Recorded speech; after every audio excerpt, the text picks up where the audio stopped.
It's December, which means it's pretty cold across many places in the U.S., but it's also time for some great wrestling. Today we're talking all about Reno ToC, Cliff King, Las Vegas, as well as which rankings actually matter and which are just flat out wrong. So let's stop stalling and start talking wrestling.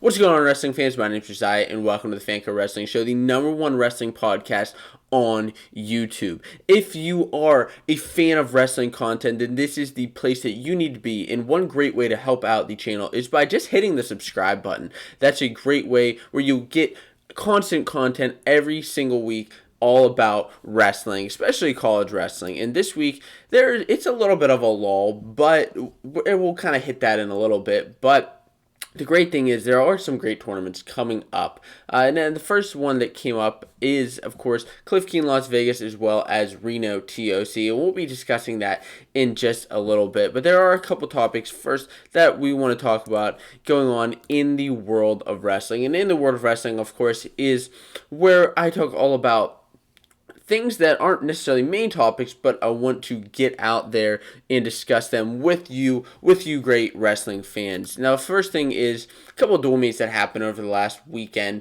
First of all is Ohio State. Ohio State did beat Cornell. They beat them 23-9 in a dual meet. Nothing crazy here. I think it's at some weights for Cornell, it's a little bit of a down year, unfortunately, with guys taking Olympic red shirts like Vito, like Yanni. So that's not necessarily crazy outcome, but just something I wanted to discuss. Another pretty cool outcome was the Iowa versus Wisconsin duel. Now, I'll be honest, I expected Iowa to kind of put the hammer down against Wisconsin, even though Wisconsin is a top 10 team, but I did not expect them to beat Wisconsin as bad as they did with 32-3 victory, only allowing one victory in that match. We're going to be discussing the DeSanto match in just a little bit, but first I want to just bring that up a little bit. And another topic going on in the world of wrestling, something that is very unfortunate, very sad to hear. You may have heard it already, is Brandon Sorensen, former Hawkeye, was recently diagnosed with leukemia. Now, if you don't know Sorensen, he's a four-time All-American and a wrestler of the Hawkeye Wrestling Club. Of course, he's looking to wrestle in the Olympics next year. That's kind of what he's training for. Unfortunately, last week he went to the ER and was diagnosed with leukemia. This is being shown all across Flow Wrestling, Intermat, all the wrestling news sites, but I wanted to report on that. Now, as far as what Sorensen said, he said, quote, "I'm prepared to beat this disease and there is no wait. The challenge is right in front of me and I'm all in. I know I'm not alone in this fight. I have the very best doctors, resources, and family you could possibly hope for, and I know that we will beat this." Now, if you do have the money and you are interested in donating to help out Brandon Sorensen, there is a link in the description below where you can provide that for him. And the last topic in the world of wrestling are just a couple of upcoming tournaments, matches going on this month in December that at least I'm looking forward to, and I'm sure you are too. Of course, I already mentioned Cliff King, Las Vegas, happening this weekend, December 6th and 7th. Reno Tournament Champions is happening the following week on December 13th through 15th. Of course, the college day is only a one-day tournament, being December 15th. They also run a high school tournament at the same time. Midlands is also coming up at the end of the month, December 29th through the 30th, and then right after that, it's actually in January, is the Southern Scuffle on January 1st and 2nd. Just a couple things to look out for. Now, if you're a high schooler, you're going to be looking out for, or if just a high school wrestling fan, you're going to be looking out for the Walsh Jesuit, the Ironman Wrestling Tournament going on December 13th and 14th. That is one of the toughest tournaments in the entire country that happens every single year. And, of course, Powerade is another tough powerhouse tournament going on at my high school, actually, December 26th and 29th. I won't be able to attend that because I will be going to Midlands. And then a couple of duels. One that I'm looking forward to the most is the Penn State Lehigh match, which is happening, I believe, in about a week or two. Wanted to go to that, but unfortunately I'm not going to be able to. So with that being said, I'm going to take a sip of water, and then we're going to jump into the topics of today. And the first main topic of the day, DeSanto put the hammer down on Seth Gross. Now, if you doubted that Austin DeSanto deserved to be what was the number 2 wrestler and now is the number 1 wrestler, well, DeSanto just showed you up, and he loves to show people up. Now, this was huge for DeSanto. Not only for DeSanto, but also for Iowa as a team. I'm going to talk about some big wins that DeSanto's had over the last just 5 years. With some incredible wins, putting up one of the best resumes out of any college wrestler, honestly. And then I'm going to talk about why this is so big for DeSanto and Iowa. Now, if you missed the match, DeSanto beat Seth Gross 6-2 in the Iowa versus Wisconsin duel. Of course, Wisconsin ended up losing that duel 32-3. Iowa just really put the hammer down on Wisconsin, which was very, very big. Now, DeSanto just hit a couple of his nice kind of firemen, just tied up with Gross, hit a couple of nice firemen, got a couple of takedowns, and rode him out a couple of the periods, which is pretty nice. One of the things that I thought was pretty impressive that I like seeing from DeSanto is he's very self-aware on the mat. He knows where he is, especially in situations where Seth Gross hits a stand-up, he's coming up, he's trying to get out from DeSanto, and instead of just straight up letting him go, which a lot of guys do, of course, he's trying to hit those mat returns, which is very, very nice. He's had some nice mat returns, taking Gross down right to his stomach. But whenever he is up and he knows that he may not be able to return him to the mat, he sees maybe he can get him out of bounds a little bit. He sees that he's actually going to count. What I'm assuming, he's kind of counting in his head, okay, I only have so much time, I only have 10 seconds, or what I believe it's 10 seconds, in order to, before it's hit with stalling, that I can keep him up there. So I'm going to get a couple more riding time points, get some more riding time, and get that on the board. So I'm going to let him go, and then let him go at the last second. He's done that a couple times, which I find very, very impressive. Now, what else is great for DeSanto is he kept composed. We saw a little bit about him coming out, I believe it was last week, and whenever he was getting a little bit excitable, but he kept composed this week. Now, he was ridden out in the third period, so that's obviously something he's going to work out in the future. Now, as far as some of the big wins that Austin DeSanto has had over the last 5 years. First of all, starting out in 2016, he beat Spencer Lee in his high school and his senior season. Now, this was a very, very, very different time for DeSanto and Lee. Of course, they were going to separate high schools in Pennsylvania. Now, DeSanto, if you don't know the story, he was tagged actually by Spencer Lee in the state finals the year before that. So these guys had wrestled before that, but DeSanto just trained extremely hard, knew what he had to work on, and was just all in, all focused on what he had to do, and he ended up beating Spencer Lee in what was the craziest match one of the craziest matches I've seen in my life. Now, Spencer Lee was hurt, but still, it's a very impressive feat coming back from that tech fall the year before. Now, a couple of guys coming into his freshman season that DeSanto beat and showed that he's a big, big name wrestler is Stefan Micic. That was the first match. Now, we'll get to a little bit of, he had some wins and losses against these guys. Of course, he's beat Stefan Micic. He beat Jack Mueller that year, who, of course, is a powerhouse guy, now at 125. DeSanto, of course, at 133 pounds. And he also beat Dom Fories. Dom Fories of Pitt was a very big match for him. Now, DeSanto, while he did have early season wins to Micic, he ended up losing to him at the national tournament, of course, in the infamous Kimura move, which was, a little bit controversial. And then Mueller is the guy who he lost to, and then he ended up beating. The following year, last year, he beat Roman Bravo Young. He beat him twice, actually. He wrestled Nick Suriano, who he beat early in the season and ended up losing to at Nationals.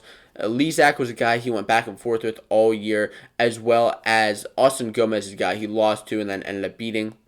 And this year, he's starting out strong with a win against Seth Gross. And we're just going to see him rolling, but why is this win so big for DeSanto? Well, first of all, it shows that the first reason is that Austin DeSanto in Iowa, they control the lightweights now. This is huge. We knew that Iowa had dominant lightweights, but now we know that they are in full control. Of course, Spencer Lee being the number one guy at 125, DeSanto being number one guy at 133 is huge. The Hawkeyes have actually, all their guys are in the top 10, but now these two guys being number one is huge. And there's an argument that, going a little bit up, a couple of the other guys could also become number ones before postseason comes around, and obviously after. Now, of course, you also have Murin at 141, who's holding his ground as the number 8 ranked heavyweight. This is so big because it's just massive points for the team race as far as nationals come around, but it also shows that it's big for dual meets. If they start at 125, it gets the dual meets rolling, and it's huge. The second reason that this is big for DeSanto is it's a big confidence boost. I mean, let's be honest. It's a big confidence boost to beat the number 1 ranked guy in the country. Whether you believe in ranks or don't believe in ranks, it's pretty big to beat Seth Gross, who just showed his dominance at the international tournament a couple weeks ago, at a freestyle tournament, and just beating these top ranked guys. And then DeSanto just comes out here and sticks it to Seth Gross. Now, I don't think that DeSanto is necessarily lacking any confidence, but I think that this is big for him. Now, as far as the season so far, that is his biggest win, obviously, but he has not wrestled Austin Gomez, who they against ISU a couple weeks ago. They did not wrestle. His next big matches are coming up in Midland, so he'll have some tough matches there, absolutely. Some ranked guys he'll run into. But his biggest match probably coming up is against Penn State. And that's not until January, but he'll be facing number 3, Roman Bravo Young. And that's going to show where he is as far as the rankings go. I think he's going to stay on top, but that could be very interesting to see. And then the third reason that this is so big is because it's going to give him better seeding towards the end of the year. Now, of course, this is if DeSanto wins out the rest of the regular season, doesn't post any losses, which is entirely possible. It is entirely possible. But it will give him better seeding at Big Tens, which means he'll have a little bit easier path to the finals. Not easy, not an easy path. No path to the finals at Big Tens is easy. However, a little bit easier. He'll probably end up having who is the number 9 ranked wrestler right now, in Travis Petrosky of Illinois. He'll probably end up having him on the same side, while Seth Gross and Roman Bravo Young battle it out on the other side. Of course, that's going by what the rankings are right now. Speaking of rankings, which rankings matter most? There are so many rankings out there. There's Flow Wrestling, the NWCA, Intermat, Open Mat, Win Magazine. So you're probably going crazy with which rankings actually matter.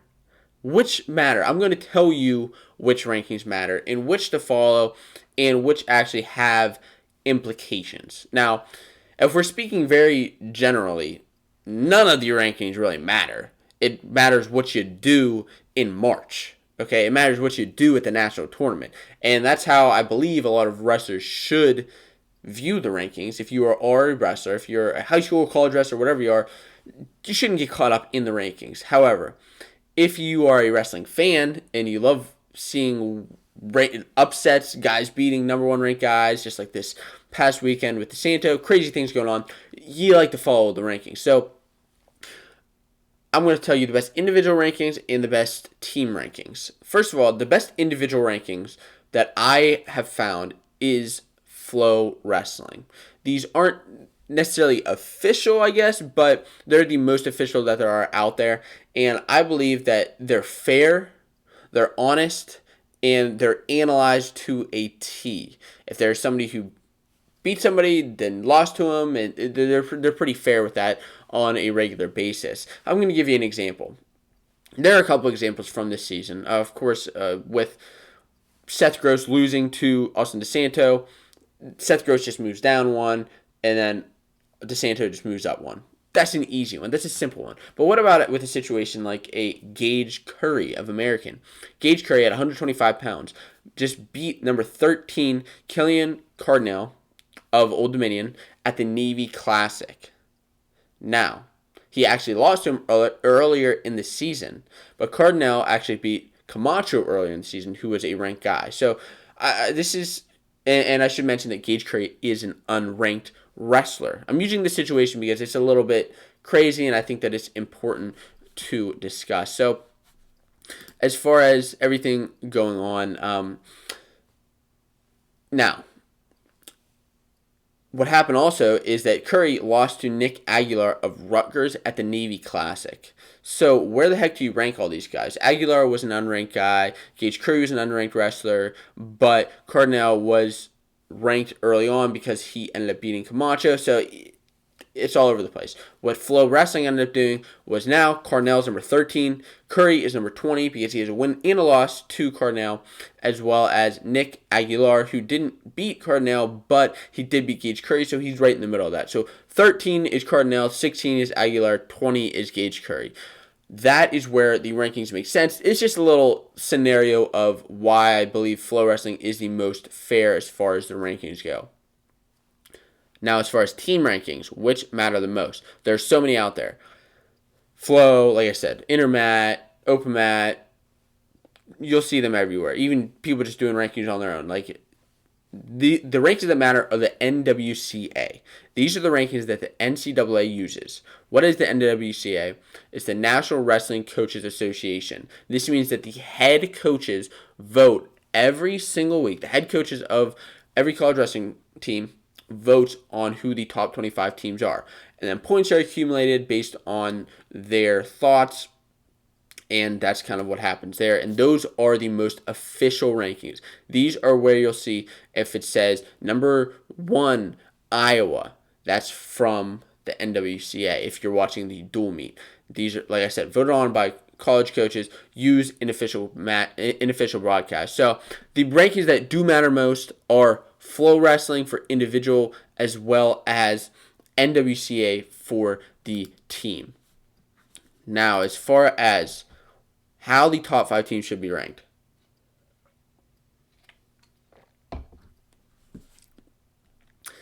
I'll be honest with you. I think that the rankings are wrong.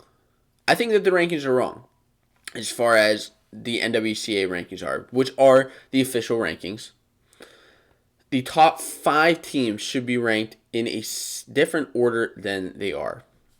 So let's talk about that. Let's talk about where teams are ranked as far as NWCA, Flow, and then Intermat, and well as what the Fanco Wrestling rankings would be. Now, right now, there are only 7 undefeated teams remaining in the top 25. Iowa, Nebraska, Arizona State, Virginia Tech, NC State, Princeton, Rider, and Lock Haven technically is undefeated, but they haven't wrestled any dual meets yet. Now, it's been a crazy year, as you know. Virginia, it's the chain of upsets, as I like to call it. The chain of upsets. You'll probably see that. You've probably seen that graphic on the Fanco Wrestling Instagram. If you're not following Fanco Wrestling on Instagram, go check that out. There's a direct link in the description below, or if you're on Instagram, just at Fanco Wrestling. Now, Virginia Tech beat Ohio State. Ohio State beat Pitt. Pitt beat Lehigh, which the Ohio State versus Pitt match wasn't an upset, but it just goes into the chain. Pitt beat Lehigh. Lehigh beat Oklahoma State. Whether on a controversial weigh-in or not, they beat them. Oklahoma State beat Minnesota. That's the chain of upsets. Now, if Minnesota beats Virginia Tech, that would be absolutely insane and make everything just go wild and into a complete circle. Now, how should these teams be ranked? This is how the NWCA official rankings look right now. Iowa number 1, Nebraska 2, Penn State 3, Arizona State 4, Virginia Tech 5. Please let me know before we go any further how you would personally rank the top 5 teams. This is how the NWCA, this is the official rankings. Flow, this is how Flow has them. Iowa, Penn State. So they actually have Penn State at 2, which is kind of surprising. Now, Flow goes a little bit more into tournaments and how they'll perform at tournaments rather than dual meets. But it's Iowa, Penn State, Nebraska, NC State, and then Ohio State. And then the next up is Intermat. Intermat has the teams ranked Iowa, Nebraska, NC State. They snuck NC State in there, which makes sense because they are 6-0. They're undefeated on the year, 6-0.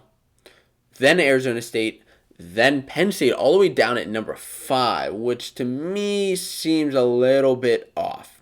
So how would I rank them? How should they be ranked? I'll discuss that right now. The teams, this is exactly how the teams should be ranked. First of all, I want to say that Iowa should, without a doubt, be number 1. There's absolutely no reason Iowa shouldn't be number 1, and that's why every single ranking has them as number 1. They're undefeated. They're 3-0. They beat Chattanooga a ranked Iowa State and a ranked Wisconsin, and they put it to Wisconsin. Let's not beat around the bush here. They put it to Wisconsin, who's the number 6 ranked team in the country. Now, they have 10 ranked guys in the top 10. 10! That's absurd. And 8 of those guys are in the top 5. That's insane. And I think that the rankings should matter a little bit as far as where the team ranked to, as well as the dual meet record. So that's where Iowa should be. They should absolutely be number 1. Number 2 should be Arizona State. I believe that Arizona State should be number 2. Now, this is ranking Arizona State higher than every single team. Why should they be number 2? Well, first of all, they're undefeated on the year. I believe they're 5-0 right now. They knocked off the number 1 Penn State. Now, just because they knocked off the number 1 Penn State, if you're wondering out there about rankings, that doesn't mean that they automatically become number 1. That's not how it should work, and I don't believe it should work that way. However, I do believe that they should be number 2 because they're undefeated. They beat a ranked Purdue. They beat a ranked Virginia as well as Penn State, which is pretty impressive. 8 of their guys are in the top 25. And 4 of them are in the top 10. So I think all of that all plays into factor there. So number 1, Iowa. Number 2, Arizona State. Number 3 is where Penn State should fit. Just like in college football, previous seasons should be taken into effect. Not necessarily as a main factor, but a little bit into effect, absolutely. Penn State just lost their first duel in 5 years. They lost to Arizona State in a relatively close match. And Arizona State has a pretty stacked team. It's not like Arizona State's a bunch of chumps. Like, they beat them fair and square. But they did end up blowing out Navy 45-0. I mean, they put it to them. And they just have that one loss to Arizona State. No other team has beat them. Now, Iowa deserves to be up there because they are unranked. Or they are undefeated, I'm sorry. They have all those ranked guys. They've had strong performances year after year. And Penn State deserves to be number 3, okay? So that's where they have 5 guys in the top 5. That just really plays into effect there. The number 4 team. Who should be number 4? Well, Virginia Tech. Virginia Tech should absolutely be number 4. The NWCA has them ranked as number 5. And Flow actually doesn't even have them ranked in the top 5. And then neither is Intermat. But Virginia Tech 100% deserves to be ranked in the top 5. Why? They're undefeated right now. They beat Mizzou, who was ranked high in the top 10 at the time, Northwestern, who's a ranked team, and Ohio State, who was number 3 at the time. They also won the Navy Classic, the tournament, as a tournament team, and they finished strong in the past. They finished 11th at Nationals last year. They have 7 guys ranked in the top 25, including David McFadden, Hunter Boland. These are just all guys on their team that show that they deserve to be in that upper echelon. Now, they didn't beat Penn State or Arizona State, so they don't deserve to be above them just yet. However, they do deserve to be in the top 5, and the number 5 team should be Nebraska. Nebraska, I think that a couple rankings have them ranked higher than they should be. Just my personal opinion, okay? Please, if you're a Nebraska fan, just tell me all about that in the comments about how I'm wrong about that. But they are undefeated. Nebraska is undefeated, but they haven't necessarily beat anybody that good this year. A couple of lower name schools, as well as Wyoming, who's unranked, and a ranked Northern Iowa, which is an impressive win. However, I don't necessarily know that it deems them to be number 2 team as the NWCA has them. Now, they finished 10th at Nationals last year, and they have 7 guys ranked in the top 25, with 3 in the top 5, which is impressive, and I think important to note. A couple of their guys, Labriola, Isaiah White, as well as Chad Redd, all important guys. There are a couple honorable mentions, as well with Ohio State, Wisconsin, Oklahoma State. NC State, I think, is just knocking on that door. If they keep up that win, and if they eventually beat Virginia Tech, I think that they deserve to be in there. I think Virginia Tech should be in here just because they have a couple of those ranked wins. And then Pitt's also somebody knocking at the door. So the rankings that I have them is Fanco Wrestling has them: Iowa, Arizona State, Penn State, Virginia Tech, and then Nebraska. That's how I have these teams. Now, let's talk about Cliff Keen. The Cliff Keen Las Vegas tournament is shaping up to be one of the best that we have seen in quite a while. And now it's great every year. It really is. But this year is shaping up to be absolutely incredible. Did you know that we could see 3 number 1 versus number 2 matchups happen this weekend at the Cliff Keen Las Vegas, which starts on Friday, December 6th, and carries into the Saturday on the 7th. You can watch live on Flow Wrestling. There's a complete preview at the link in the bio. But the matches that I'm going to talk about today, first of all, are teams, okay? There are 5 top 10 teams coming, including Nebraska, Arizona State, Virginia Tech, NC State, and Ohio State. All of those teams will be at Cliff Keen. Not all of them have been there in the past, so it's exciting to see these teams come here this year. We will see also Fresno State, Iowa State, Michigan, Oklahoma, Purdue, UNI, Virginia Tech, Virginia, and many other teams. And there are a couple guys which I'm not going to talk about in here because they're not number 1 or number 2 ranked guys necessarily. There won't be wrestling number 1 versus number 2, which if they make it all the way to the finals. But some guys who are looking for repeat are Ryan Deacon, Isaiah White, Colin Moore, all looking for those repeat titles. Now, before I get into these previews, please, I wanted to ask you, if you are a fan of wrestling content just like this, if you're enjoying this content, please hit the subscribe button. It really helps out the channel and helps us to keep growing as a community of wrestling fans. Now, the first matchup that we could potentially see at Cliff Keen Las Vegas is Pletcher versus Demas. Number 1 Pletcher versus number 2 Demas. This match has already happened this year. If you remember, this was a big upset towards the beginning of the year when Pletcher beat Demas in a sudden victory match. It was a 2-1 score. Very exciting. Now, Pletcher already has 5 ranked wins under his belt on the season. It's moving up to 141 pounds, which is impressive. I wasn't sure personally how he was going to do in the season, but I'm excited to see how well he is doing. He's also putting up a lot of points on the board. Of course, Dom Demas is no to be scoffed at. Now, of course, there are other guys in the bracket. Let's not forget about Mitch McKee of Minnesota, Chad Redd of Nebraska, and Tariq Wilson of NC State. All of these guys could put it to one of either Demas or Pletcher, and they may not even end up making the finals. Who knows? This is an early season tournament, and upsets do happen. The second tournament that you're not going, or not tournament, the second match that you're not going to want to miss is Hayden Hidlay versus David Carr. Hidlay versus Carr. Or do you say Hidlay? Do you say Hidlay or Hidlay? Personally, what do you say? Just an interesting topic there. But at 157 pounds, number 1 Hidlay versus number 2 David Carr.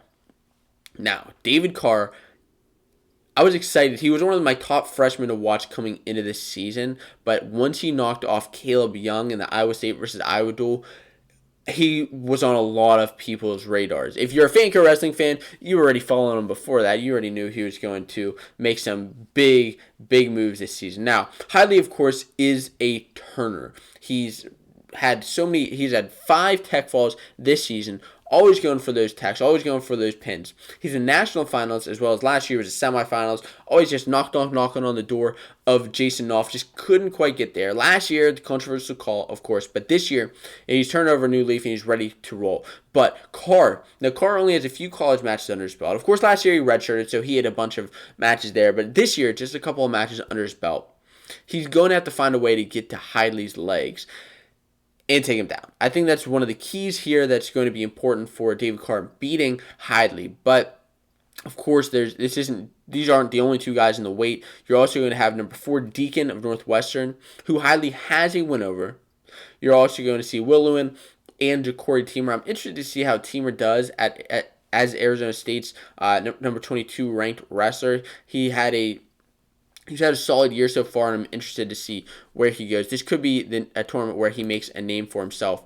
And the third match that you're not going to want to miss, the third super match you're not going to want to miss, is another Hidlay, Trent Hidlay versus Zahid Valencia at 184 pounds. Of course, Zahid Valencia, the 2-time national champ, is 8-0 on the season with 4 matches that he's won by fall so far. So Zahid is on another level this year, even moving up a weight to 184 pounds from 174. And he's just absolutely dominant with 6 bonus point victories. The only decision this year that he has still won, but the only decision he's had is against the number 5 ranked wrestler in Taylor Venz of Nebraska. Now, Trent, he has had a very impressive year as well with wins over Ben Darmstadt of Cornell, who Darmstadt, I thought he was going to have a little bit better of a season than he has. Now, of course, it's early in the season. He's dropped down a weight, but the focus here, of course, is on Trent Hidlay, who has beat 2 number 2 ranked wrestlers in the country, and that's why he has earned his mark as a number 2 ranked wrestler. And Ben Darmstadt, who was number 2 at a point, as well as Lou Dupre, who is another number 2 ranked wrestler at a point. Now, Hidlay is 6-0 on the season to Zahid's 8-0, so I'm interested to see how that match goes. Which matches are you looking forward to at Cliff Keen, Las Vegas this upcoming weekend? Please let me know in the comments below. And then there was Reno. Reno Tournament Champions coming up on December 15th. I'm going to tell you a few solid matches that we could see at Reno that you're not going to want to miss. You can follow along on Flow Wrestling. Results will be going out the entire weekend. There are a few things going on as far as team race things going on. There are some smaller schools going to Reno ToC, which I guess I didn't necessarily realize were always going there. However, just a couple small schools, but some of the big schools going there that are confirmed: Arizona State, Cal Poly, Cal Baptist, Campbell, Fresno State, and Oregon State. All top teams. Of course, this is held over on the West Coast, which is why there are mostly West Coast teams there. A couple of teams traveling, like Campbell, but that's what's going on there. Now, as far as what's going on with the tournament, which weights can we see some exciting weights? First of all, 125, and I'm not necessarily going to go in detail about all these weights, but just give you a little bit of a preview. 125, I think, is pretty wide open. I think any wrestler can win that weight, and this is a tournament. Reno's a tournament where if somebody can knock off somebody big and prove that they deserve to be in those top ranks, this is the time to do it, okay? This is the time to do it and get those big wins early on where you may not see a couple of these guys in dual meets. 125, I think, is pretty wide open. At 133, though, at 133, a big match that you could potentially see is Josh Kramer of Arizona State, who's number 12 ranked in the country by Flow Wrestling, against number 11 Noah Gonzer. You also have number 25 Devin Turner from Oregon State. All these guys are top-ranked wrestlers, and I think are going to be exciting to watch. Now, the reason I think that Gonzer and Kramer would be an exciting match is because these are two guys that just go. They just go at it. Now, Kramer actually has just recently lost to Roman Bravo Young 7-6 in the past. Kramer just lost to 7-6, which was an exciting match. Of course, Roman Bravo Young is the number 3 ranked wrestler at 133 pounds. So this just makes the 133 pound race that more exciting. Now, Kramer and Gonzer have not wrestled before, but as far as ranked opponents or common opponents, Gonzer is 7-7 and Kramer is 5-12. So Gonzer has a little bit of the upper hand, but it's going to be exciting to watch. Going down the list, 141, you're going to see some tough wrestlers from Campbell, from Oregon State, as well as at 149. 157, I've already mentioned Teamer at Cliff Keen could be pretty exciting, but I'm interested to see how he's going to do at Reno. 65, another couple guys who just go at it are Josh Shields and as well as Quentin Perez. These are two guys that just go at it, and I'm interested to see how that match could shake out. I think that you're going to see a lot of these matches I'm talking about could potentially be finals matches, depending on where seedings are, depending on where things shake out. At 174, you can see Valencia, the younger Valencia, and Anthony Valencia versus Jackson Hemauer of Fresno State. I think it'll be interesting to see if Fresno can pull off a couple of those wins. And then at 184, Zahid Valencia and Andrew Morgan are two top-ranked wrestlers. We've already seen Andrew Morgan knock off the number 4 ranked wrestler in the country in Nino Bonaccorsi in a big win match at the beginning of the year. Of course, Zahid coming in hot from Cliff Keen is also going to be looking to win a Reno Tournament Champions title. The two other matches that I'm looking most forward to and that I want to discuss a little bit more at length here is 197 pounds. The first match at 197 pounds is Cordell Norfleet versus Thomas Lane. Thomas Lane of Cal Poly, Norfleet of Arizona State. Now, this is an exciting match. This is a very exciting match because Norfleet had pinned Ethan Smith in the past. And I just want to talk about a couple common matchups, common things that have happened. He's pinned Ethan Smith in the past, who's been having a pretty incredible year this year so far at 184 pounds.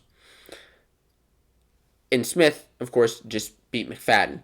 Just top-ranked wrestlers that I think it's important to note where these guys kind of line up, where common opponents happen.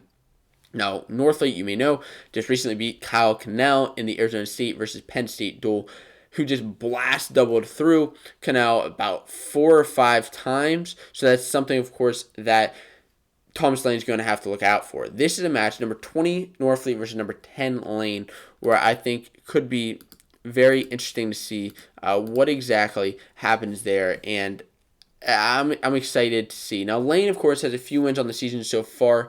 He made the round of 12 at Nationals last year with a great sudden victory win over Jacob Warner. These are two high-ranked 197-pounders where I could see that match in the tournament going to either of them. And the heavyweight match, which I'm very excited to see hopefully happen, is number 5 Tanner Hall versus number 11 Jerry Hino of Campbell. Hall, of course, of Arizona State. Now, Hall, so far, he has had a loss to the number 1 ranked wrestler in Anthony Cassar.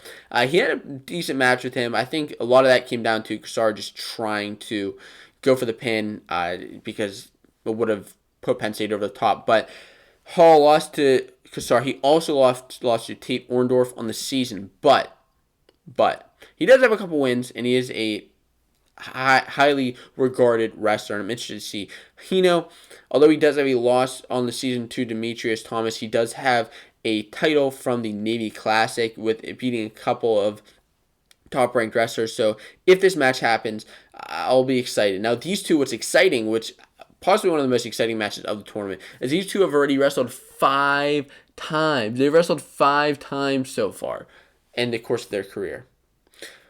What happened? Well, Hino won the first 3 matches and then lost the last 2, being the most recent over the last couple years. The most recent time they wrestled was in sudden victory at Midlands. Every single match that they've wrestled, except for one, I believe, has